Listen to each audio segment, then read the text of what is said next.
फ्लोमेना Francis ने अपने हाथ में पकड़े पैकेट मेज पर रखते हुए एक नज़र हॉल में दौड़ाई।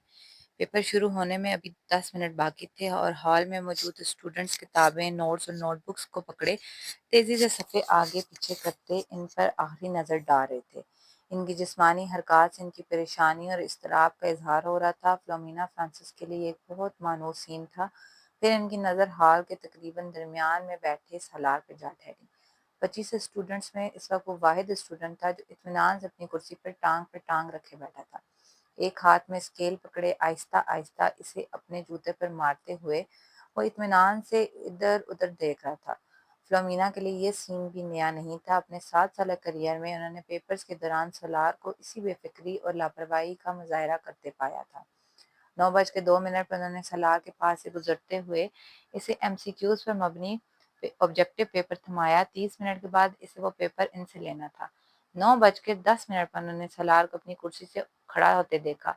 इसके खड़ा होते ही हॉल में इससे पीछे मौजूद तमाम स्टूडेंट्स ने सर उठाकर इसे देखा। वो पेपर हाथ में लिए फ्लोमिना फ्रांसिस की तरफ जा रहा था। फ्लोमिना फ्रांसिस के लिए ये भी नया सीन नहीं था। वो पहले भी यही कुछ देखती आई थी। 30 मिनट में हल किया जाने वाला पेपर वो 8 मिनट में हल करके इनके सर पे खड़ा था। पेपर को दोबारा देख लो। उन्होंने ये जुमला इससे नहीं कहा। वो जानती थी इसका जवाब क्या होगा। मैं देख चुका हूँ। वो अगर इसे एक बार फिर पेपर देखने पे मजबूर करती तो वो हमेशा की तरह पेपर लेकर जाकर अपनी कुर्सी के हत्थे पर रखकर बाजू सीने पर लपेट कर बैठ जाता। इन्हें याद नहीं था कभी इसने इनके कहने पर पेपर को दोबारा चेक किया हो, और वह ये तस्लीम करती थीं कि इसे इसकी ज़रूरत भी नहीं थी।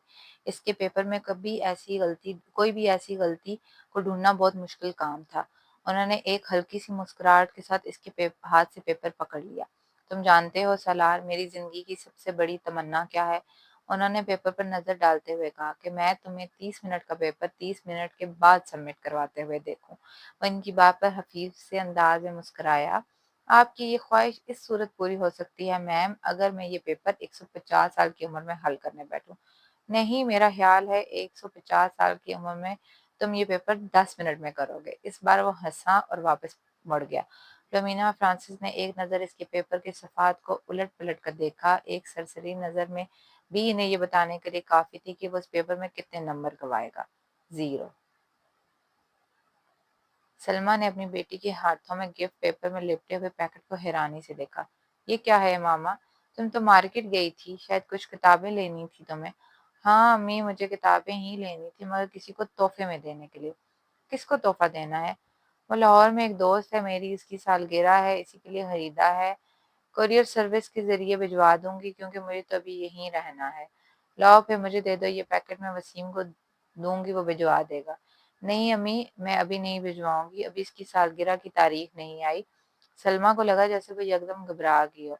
उन्हें हैरानी हो गई, क्या ये घबराने वाली बात थी? 3 साल पहले मामा की वजह से इन्हें बहुत ज़्यादा परेशानी का सामना करना पड़ा था। इन्हें और इनके शौहर हाशिम को। वो तब अपनी बेटी के बारे में बहुत फ़िक्रमंद थी। हाशिम इनसे ज़्यादा, मगर पिछले 3 साल में सब कुछ ठीक हो गया था।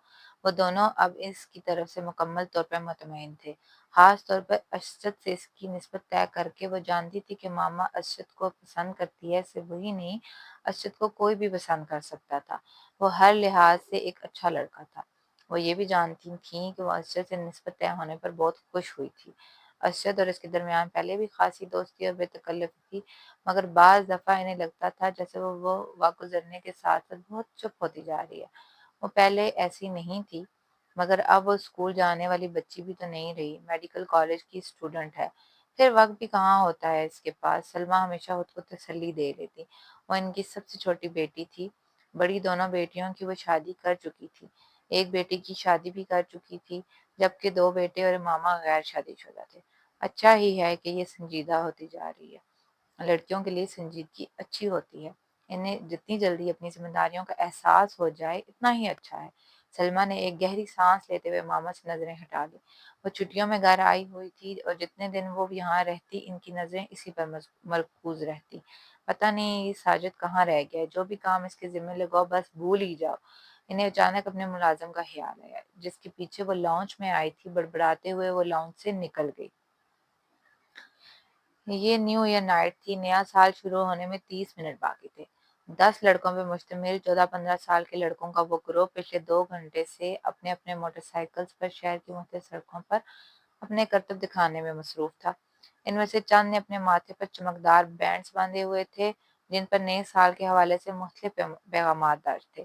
وہ لوگ 1 گھنٹے پہلے پوش علاقے میں ایک بڑی سپر مارکیٹ میں موجود تھے اور وہ مختلف لڑکوں پر آوازیں کستے رہے تھے۔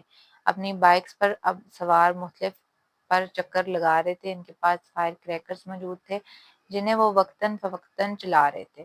11:15 پر وہ جم خانے کے باہر موجود تھے جہاں پارکنگ لاٹ گاڑیوں سے بھر چکا تھا۔ یہ گاڑیاں ان لوگوں کی تھی جو جم خانے میں نئے سال کے سلسلے میں ہونے والی ایک پارٹی میں آئے تھے۔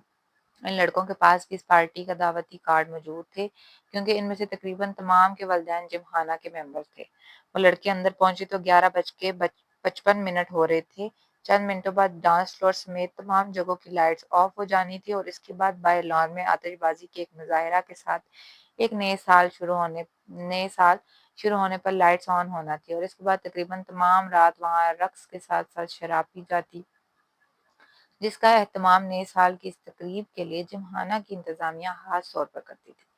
لائٹس آف ہوتے ہی وہاں ایک طوفان بدتمیزی کا آغاز ہو جاتا تھا اور وہاں موجود لوگ اسی طوفان بدتمیزی کے لیے وہاں آتے تھے۔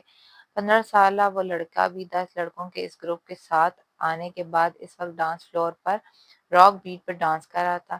ڈانس میں اس کی مہارت قابل دید تھی۔ 12 بجنے میں 10 سیکنڈ رہ جانے پر لائٹس آف ہو گئیں اور ٹھیک 12 بجے لائٹس یکدم دوبارہ آن کر دی گئی۔ اندھیرے کے بعد سیکنڈز گننے والوں کی آوازیں اب شور اور خوشی کے قہقہوں اور چیخوں میں بدل گئی۔ چند سیکنڈ پہلے تھم جانے والا میوزک ایک بار پھر بجایا جانے لگا۔